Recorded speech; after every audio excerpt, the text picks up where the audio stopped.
우리에게 주시는 하나님의 말씀은 열왕기하 2장 19절에서 22절까지 말씀입니다. 열왕기하 2장 19절에서 22절까지 말씀입니다.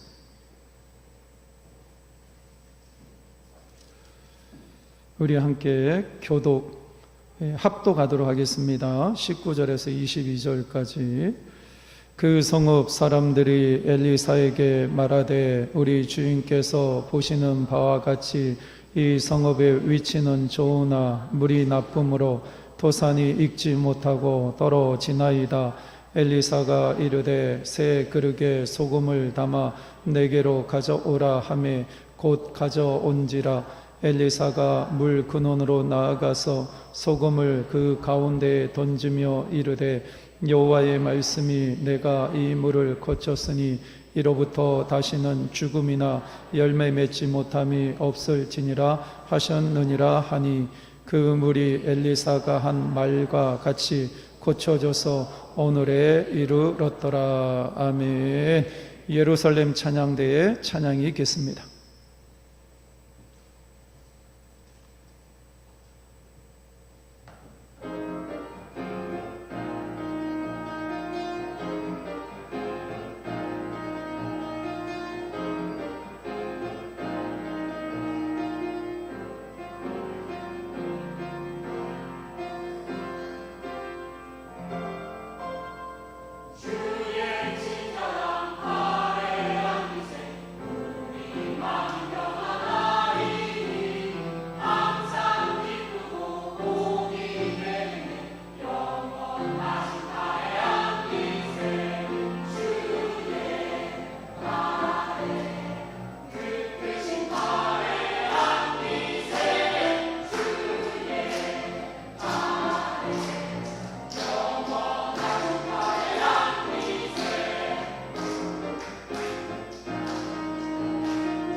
우리 다시 한번 하나님께 영광의 박수 올려드리겠습니다.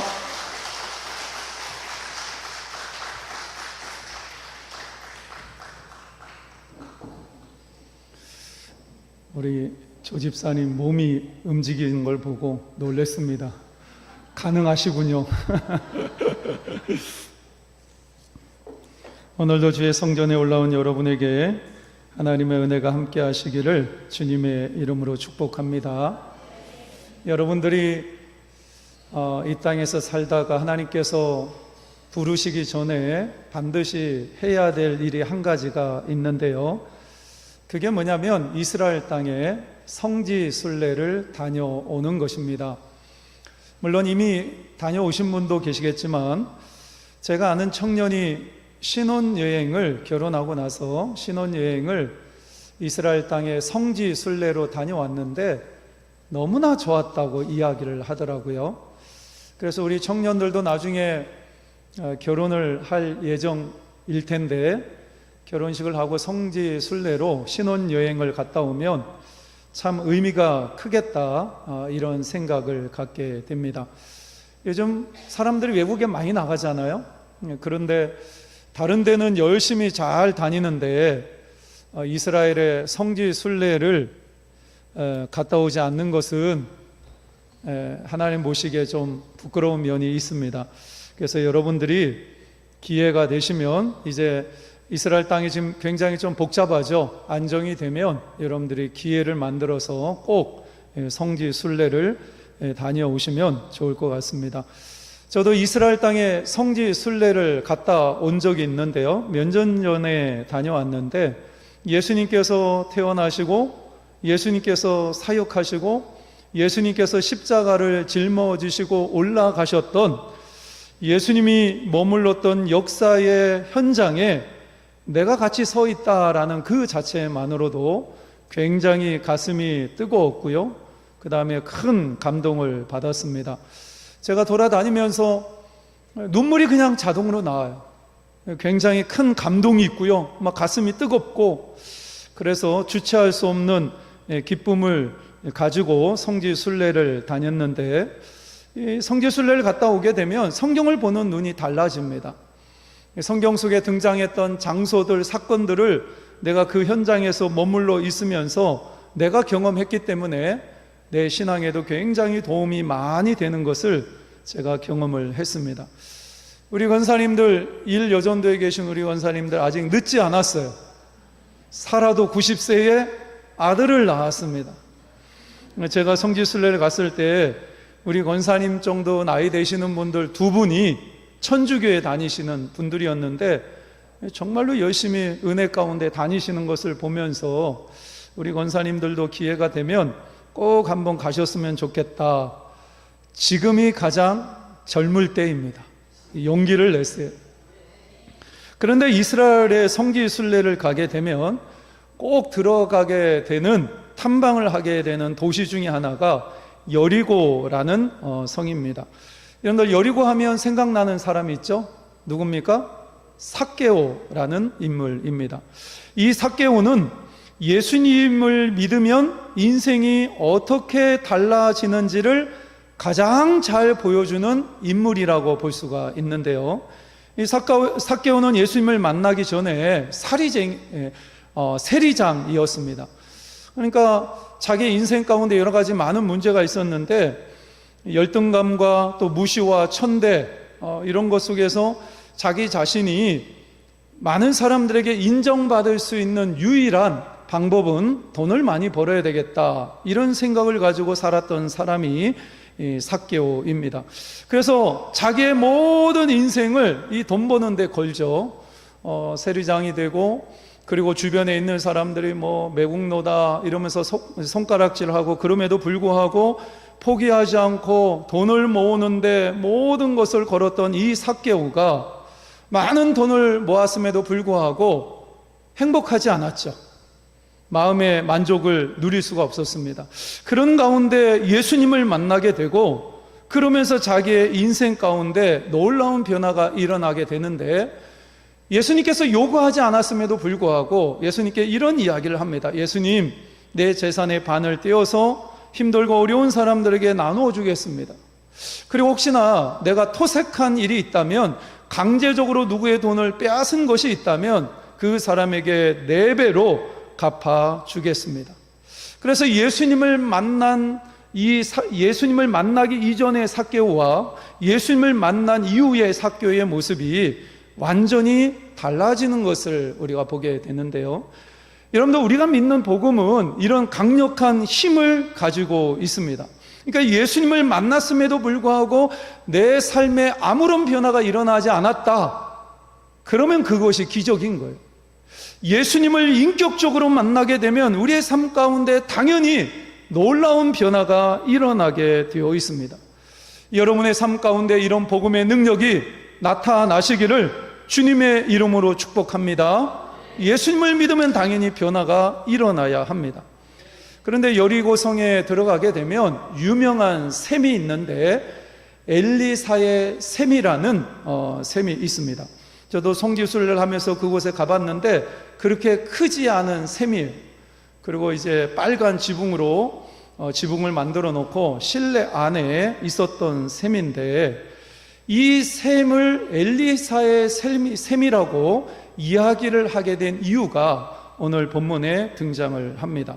오늘 본문의 말씀에 보니까 엘리사가 여리고라는 성에 들어가게 되는데 사람들이 찾아옵니다. 왜 찾아왔냐면 오늘 19절 말씀에 보면 그 이유를 알 수가 있습니다. 그 성읍 사람들이 엘리사에게 말하되 우리 주인께서 보시는 바와 같이 이 성읍의 위치는 좋으나 물이 나쁨으로 토산이 익지 못하고 떨어지나이다, 이렇게 기록을 합니다. 여러분들, 여리고 성은 위치가 너무 좋았어요. 그래서 요단강이 바로 옆에 있었고 그 다음에 평지가 굉장히 넓었습니다. 농사를 짓거나 사람들이 머물기에 굉장히 좋은 위치에 있었던 도시입니다. 그런데 그럼에도 불구하고 문제가 있었는데 물이 나쁘다라는 거죠. 그래서 농사를 지으면 이게 곡식들이 자라고 열매가 이렇게 올라오는데 끝까지 열매를 맺지를 못하고 중간에 열매들이 다 떨어지면서 열매를 거둘 수 없는 땅이 된 거예요. 여러분들, 겉으로 보기에는 너무 좋아요. 위치도 너무 좋고 땅도 평지고 나무도 잘 자라는 것 같고, 그런데 결정적으로 열매를 거둘 수가 없으니까 그 땅은 죽음의 땅이 되는 거죠. 더 이상 머물 수 없는 땅이 되는 거예요. 거기다가 사람의 몸이 물이 거의 70%로 이루어지잖아요. 그래서 우리 몸이 건강해지기 위해서는 좋은 물을 마셔야 되는데 이때 뭐 정수기가 있습니까? 뭐가 있어요? 그러니까 안 좋은 물을 마시게 되면 건강에 치명적인 악영향을 미치고 있기 때문에 사람이 머물 수 없는 땅, 곡식을 키울 수 없는 땅이 점점 되어버리고 있었습니다. 이런 상황 속에서 여리고 사람이 엘리사에게 찾아왔고, 오늘 본문의 말씀을 보면 엘리사가 이 샘물을 고치는 장면이 등장을 합니다. 오늘 본문 21절에서 22절 말씀에 보면 우리 함께 읽겠습니다. 엘리사가 물 근원으로 나아가서 소금을 그 가운데에 던지며 이르되 여호와의 말씀이 내게 이 물을 고쳤으니 이로부터 다시는 죽음이나 열매 맺지 못함이 없을지니라 하셨느니라 하니 그 물이 엘리사가 한 말과 같이 고쳐져서 오늘에 이르렀더라. 할렐루야. 엘리사가 이 샘을 고쳐준 거죠. 고쳐준 방법이 뭡니까? 물 근원에 소금을 넣으니까 그 소금을 통해서 그 물이 이제 좋은 물이 되었다. 그래서 그 좋은 물이 끊이지 않고 계속해서 지금까지 이르게 되었다. 오늘 본문에서 이렇게 말씀을 합니다. 여러분들, 우리가 인생을 살다 보면 여러 가지 문제를 만나게 됩니다. 그런데 어떤 문제를 해결하는 데 있어서 가장 중요한 것이 뭐냐면 근본적인 문제의 원인을 찾아서 그것을 고쳐야 문제를 해결할 수 있다라는 거예요. 어떤 사람이 암에 걸렸어요. 심각하죠? 그런데 암에 걸린 사람에게 겉에 아무리 물파스나 데일밴드나 아무리 좋은 것을 발라줘도 이 암의 문제를 해결할 수 없는 거예요. 근원을 찾아가서 근원 안에 있는 문제를 해결해 주어야 문제가 해결이 되는 겁니다. 나무가 시들시들해요. 그러면 어떻게 해야 되죠? 보통은 이제 뿌리에 근본 원인이 있는 경우가 많이 있습니다. 그래서 우리 교회도 임직식 하면서 화분이 많이 들어왔는데 이제 몇 주가 지나니까 시들시들해지더라고요. 그래서 우리 장로님과 권사님들이 나무를 다 주차장에 내어놓고 이제 햇빛을 쬐어주고 물을 주니까 이 물이 이제 금방 이제 살아나더라고요. 나무가 금방 살아나더라고요. 그러니까 우리가 나무에 어떤 문제가 있으면 이제 뿌리에 거름을 주거나 아니면 물을 주면서 그 문제를 해결할 수가 있습니다. 아이들이 말썽을 부릴 때가 있어요. 그러면 아이들이 말썽을 부리면 그 문제의 원인이 어디에 있을까요? 아이들에게는 별로 큰 문제를 발견할 수가 없습니다. 그 아이를 가르치고 양육하는 부모에게 문제가 되는 경우가 많이 있어요. 그래서 그 부모의 양육 방식을 바꾸어주면, 고쳐주면 그 아이의 문제가 해결이 되어지게 됩니다. 이렇게 우리가 인생을 살면서 여러 가지 문제를 만날 때 그 문제의 원인을 정확하게 파악을 하고 근본적인 원인을 찾아서 그것을 고쳐주게 되면 근본적으로 그 문제가 해결되어지게 되어 있습니다. 엘리야 시대에 3년 6개월 동안 비가 내리지를 않았어요. 이 사람들이 3년 6개월 동안 비가 내리지를 않으니까 얼마나 심각해요. 우리나라도 강원도에 몇 개월 동안 비가 내리지를 않으니까 여러 가지 많은 문제가 생기잖아요. 그래서 3년 6개월 동안 비가 내리지를 않으니까 뭐 물을 찾아서 돌아다니고 그 다음에 전문가를 동원해서 땅을 파고 그래서 우물을 만들려고 하지만 물이 나오질 않았어요. 이게 그 3년 6개월 동안 비가 내리지 않는 그 문제를 해결할 수 있는 근본적인 이유가 되지를 못했습니다. 근데 엘리야는 왜 3년 6개월 동안 이 땅에 비가 내리지 않는지를 정확하게 알고 있었어요. 그래서 갈멜산에서 바알 선지자들과 거짓 선지자들과 850대 1의 영적인 전쟁을 벌입니다. 하나님께서 엘리야의 제단에 불을 내리면서 이 거짓 선지자들 다 죽이잖아요. 그 광경을 보고 이스라엘 백성들이 뭐라고 고백을 하냐면, 야, 우리가 섬겨야 될 참신은 바알이 아니라 아사랴가 아니라 여호와 하나님이시다. 그러면서 그 하나님을 찬양하기 시작을 합니다. 여러분들, 이스라엘 백성들은 이 사건을 통해서 3년 6개월 동안 비가 내리지 않은 근본적인 원인이 어디에 있었는가를 정확하게 안 거예요. 그래서 그들이 우상을 떠나고 하나님 앞에 돌아와서 하나님을 찬양하기 시작을 하니까 그들이 가지고 있었던 근본적인 문제가 해결되어지면서 3년 6개월 동안 내리지 않던 비가 그 땅에 내리는 것을 알 수가 있습니다. 여러분, 우리가 인생을 살다 보면 여러 가지 다양한 문제를 만나게 됩니다. 마음의 문제도 있고요, 또 사람 때문에 받는 상처도 있고요, 물질의 문제도 있고 건강의 문제도 있고 자녀의 문제도 있어요. 그런데 이 모든 문제 속에서 이 문제가 일어나는 근본 원인이 뭘까 살펴볼 필요가 있습니다. 제가 지난주에 우리 권사님 집에 신방을 했었는데 권사님이 그런 말씀을 하시더라고요. 목사님, 제가 인생을 살아오면서 너무나 힘들고 고통스러웠다고. 근데 모든 것을 포기하고 싶은 마음도 있었는데, 그런데 이제까지 내가 신앙생활 한 것이 너무나 아깝고 너무나 억울해서 포기하지 못했다고 그렇게 말씀을 하시더라고요. 그래서 제가 그 권사님의 말씀을 들으면서 제가 은혜가 됐는데, 정말 힘들고 어려워서 모든 것을 포기하고 싶은 그 순간에 하나님조차도 놓고 싶었는데, 이제까지 내가 어렵고 힘들게 신앙생활 한 것이 너무나 억울해서 그것 때문에 내가 신앙을 포기 못했다고 그렇게 말씀을 하시더라고요. 여러분, 우리가 인생을 살다 보면 내가 가지고 있는 모든 것을 내려놓고 싶은 그런 순간이 있잖아. 그런데 그럼에도 불구하고 내가 그 자리를 지키는 이유가 뭘까요? 우리가 인생을 살다 보면 여러 가지 많은 문제가 있지만, 그러나 그 문제를 해결해 주시는 하나님, 그 하나님을 내가 믿고 있기 때문에 가장 힘들고 어려운 순간에도 내 문제 속에서 그 신앙을 놓지 않고 하나님을 붙잡고 이겨낼 수가 있는 것입니다. 여러분들, 인간이 왜 불행해졌을까요? 결국은 죄의 문제잖아요. 아담과 하와가 선악과를 따먹으면서 인간에게 죄가 들어왔고 그 원죄 때문에 인간이 불행하게 되었고, 그리고 또 우리가 범하는 자범죄가 있어요. 이 죄의 문제를 해결하지 못하면 우리 인생 속에서 벌어지는 여러 가지 많은 문제의 근본 원인, 근본 문제를 해결할 수가 없는 것입니다. 세상에는 많은 사람들이 하나님을 모르고요, 잘 먹고 잘 살아요. 세상에서 성공하고 세상에서 떵떵거리면서 많은 것을 누리면서 살고 있습니다. 그 사람들은 하나님이 없어도 얼마든지 행복하게 살 수 있는 것처럼 살아가요. 때로는 그들의 모습을 보면서 우리가 부러운 눈으로 쳐다볼 때가 있습니다. 근데 여러분들, 아무리 세상 속에서 많은 것을 누리고 세상 속에서 성공하고 그리고 우리가 보기에는 화려한 삶을 살고 있지만 순간순간 그 사람들에게 찾아오는 공고함이 있어요. 순간순간 찾아오는 두려움이 있는 거예요.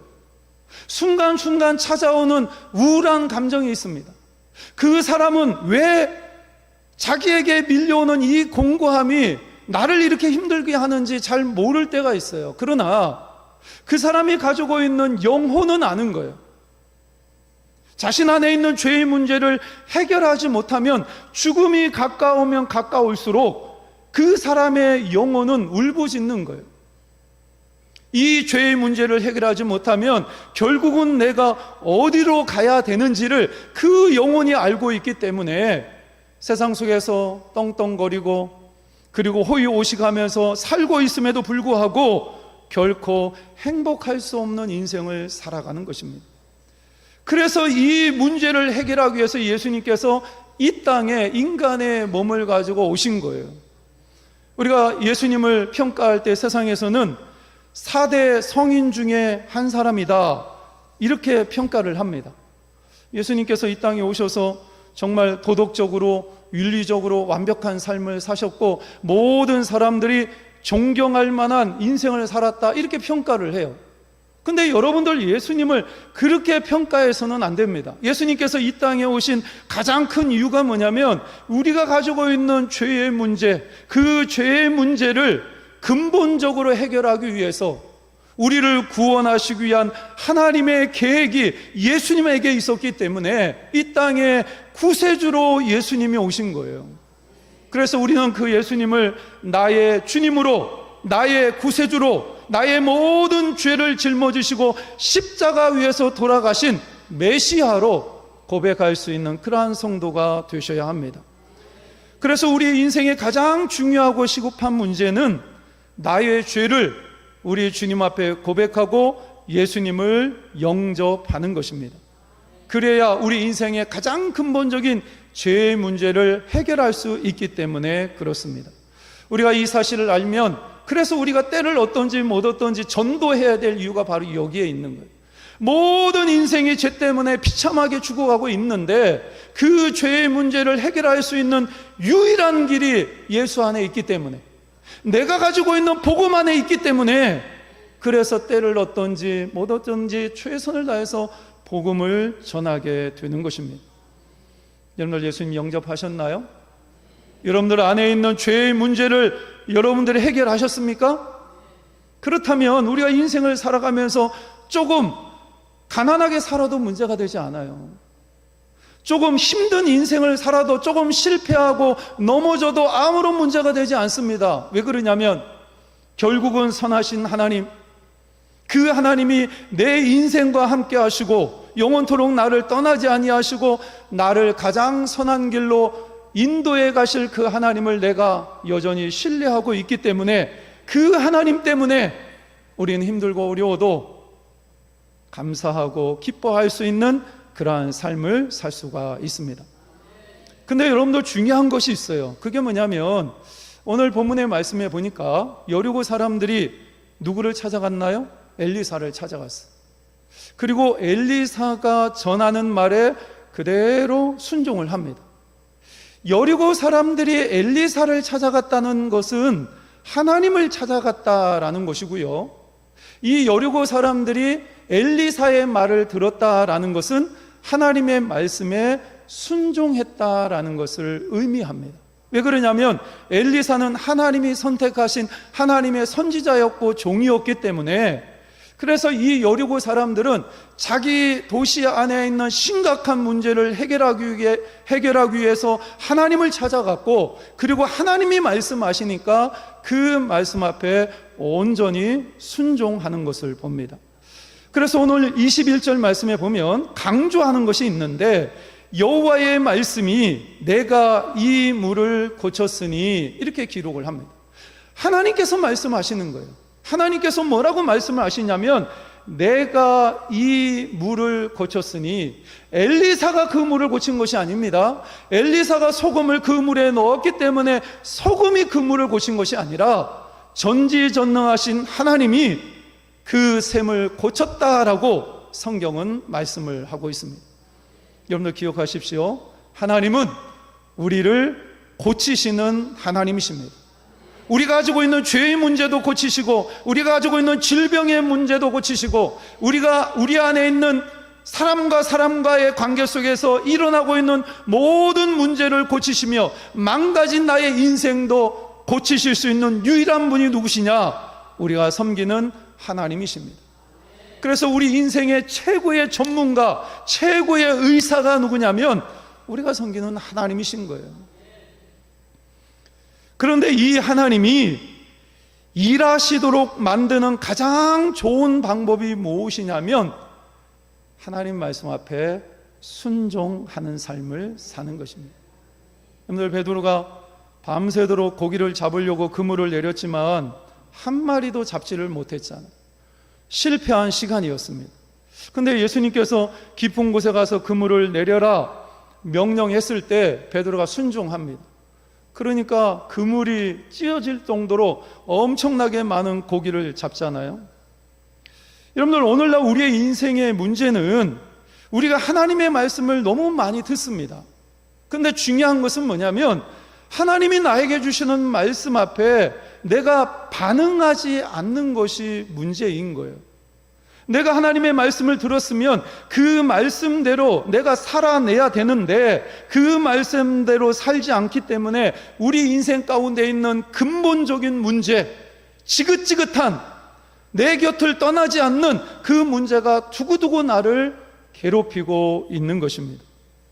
목회를 하다 보면 어떤 문제 가운데 있는 성도들을 만나서 신방할 때가 있어요. 그래서 이렇게 보면 이 문제는 하나님께서 이렇게 해결하기를 원하시는 것 같다, 그런 마음이 들 때가 있어요. 그러면 가서 이야기를 합니다. 기도하면서 어렵게 이야기를 하죠. 근데 이렇게 반응하시는 분이 계세요. 뭐라고 얘기를 하시냐면, 저도 목사님이 그렇게 말씀하시는 이유를 알겠습니다. 그리고 하나님이 나에게 뭘 요구하시는지 저도 알겠습니다. 그런데 순종하기 싫습니다.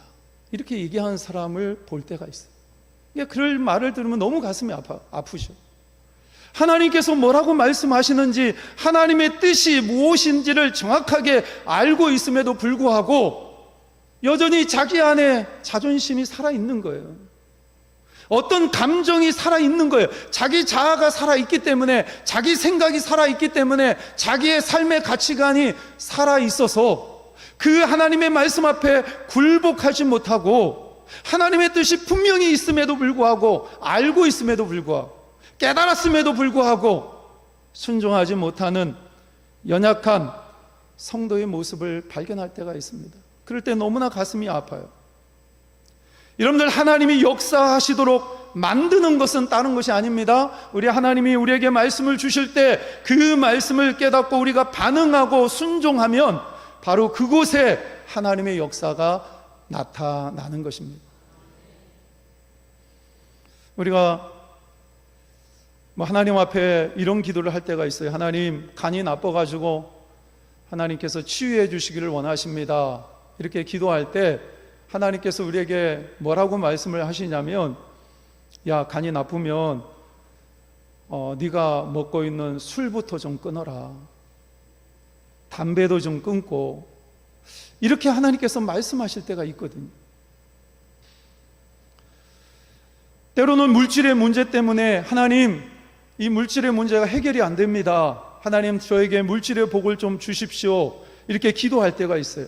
그러면 하나님께서 뭐라고 말씀하시냐면, 네가 지금 하고 있는 사치부터 좀 끊어라. 쇼핑 중독, 네 거실에 쌓여있는 저 택배 아직 뜯지도 못한 그 문제부터 좀 해결을 해라. 하나님께서 이렇게 말씀하실 때가 있다고. 하나님, 많은 사람들을 만나지만 사람 때문에 제가 너무 힘듭니다. 저에게 만남의 축복을 좀 허락해 주십시오. 이렇게 기도할 때 하나님께서는 우리에게 내 성질부터 좀 고쳐라. 이렇게 하나님께서 말씀하실 때가 있다고요. 여러분들 이런 하나님의 음성을 들을 때가 있지 않나요? 저는 이런 하나님의 음성을 들을 때가 너무나 많아요. 우리가 기도하면 하나님께서 그 문제를 해결해 주실 때도 있지만 대부분은 하나님께서 말씀을 통해서 우리에게 요구하실 때가 있어요. 그래서 그 말씀 앞에 순종하게 되면 내 근본적인 문제가 해결되어지고 나를 위해서 역사하시는 하나님의 놀라운 기적들을 경험하게 됩니다. 여러분들, 하나님은 우리를 너무나 사랑하십니다. 그래서 우리에게 오늘도 생명의 말씀을 주시는 거예요. 그 생명의 말씀을 붙잡고 믿음으로 반응하게 될 때 하나님의 놀라운 기적의 역사가 우리의 삶 가운데 나타나게 되어 있습니다. 이 놀라우신 하나님을 경험하는 여러분 모두가 되시기를 주님의 이름으로 축복합니다. 이 시간 함께 우리 통성으로 기도하는데요, 여리고성은 위치는 좋았지만 물이 나빠서 토산이 익지 못하고 떨어졌습니다. 세상을 보면 겉은 그럴듯해 보이는데 근본적인 문제를 해결하지 못하고 살아가는 사람들이 많이 있습니다. 결국 모든 문제는 영적인 문제입니다. 하나님과의 관계가 회복이 되면 모든 문제가 합력하여 선을 이루시는 하나님의 선한 도구가 될 수가 있습니다. 여러분들 예수님 믿고 구원 받으셨나요? 근데 중요한 문제가 있습니다. 여러분 인생의 주인이 누구입니까? 여전히 내가 아닌가요? 주님만이 내 인생의 주인이 되셔야 하는데 여전히 내 인생의 주도권과 소유권을 내가 쥐고 있지는 않습니까? 그리고 우리는 하나님의 말씀을 듣고 순종의 자리까지 나아가야 되는데 그러지 못할 때가 참 많이 있습니다. 이 시간 함께 통성으로 기도하실 때, 하나님, 내 인생의 주인은 주님이십니다. 하나님이 나에게 오늘도 주시는 말씀, 시시때때로 나에게 주시는 그 말씀 붙잡고 순종하며 살게 하여 주옵소서. 그래서 내 인생 가운데 다가오는 여러 가지 많은 문제를 주님의 능력으로 해결할 수 있는 그 하나님을 경험할 수 있는 저희들이 되게 하여 주옵소서. 우리 이 시간 함께 통성으로 기도합니다. 존귀하신 아버지 하나님, 감사합니다. 하나님, 우리가 인생을 살다 보면 여러 가지 많은 인생의 문제를 만날 때가 있습니다. 때로 힘들고 어려운 순간을 만날 때도 있습니다. 그러나 여전히 우리의 삶 가운데 함께 하시고 우리와 동행하시는 그 하나님을 바라보며 오늘도 그 하나님을 의지합니다. 아버지 하나님, 무엇보다도 우리의 인생의 최고의 문제는 죄의 문제에 있음을 고백합니다. 하나님과의 관계에서 여러 가지 많은 문제가 있었기 때문에 우리가 아버지 하나님 여전히 해결되지 않는 문제 속에서 영혼의 공감을 느끼며 살아갈 때가 참 많이 있었습니다. 하나님, 이 시간에 내 인생의 구주가 주님임을 고백합니다. 내 인생의 주인이 주님이심을 고백합니다. 오늘도 그 하나님 앞에 모든 것을 맡기며 나아가오니 하나님, 주님께서 역사하여 주시옵소서. 주님께서 붙잡아 주시옵소서. 우리 인생 가운데 많은 문제를 주의 능력으로 해결하기를 소망합니다. 하나님께서 말씀을 주실 때 그 말씀 앞에 순종하며 나아가게 하여 주시옵소서. 순종하며 나아가게 하여 주시옵소서. 살아계신 하나님을 만날 수 있는 귀한 은혜가 저희 가운데 나타나게 하여 주시옵소서. 하나님 도와주시기 원합니다. 하나님 결단하며 나아갑니다. 하나님 도와주시옵소서. 하나님 역사하여 주시옵소서. 하나님 도와주시기 원합니다. 주님 도와주시옵소서.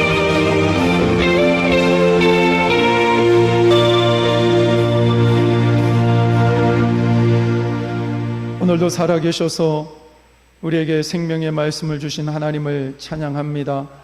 우리가 살다 보면 다양한 문제를 만나게 됩니다.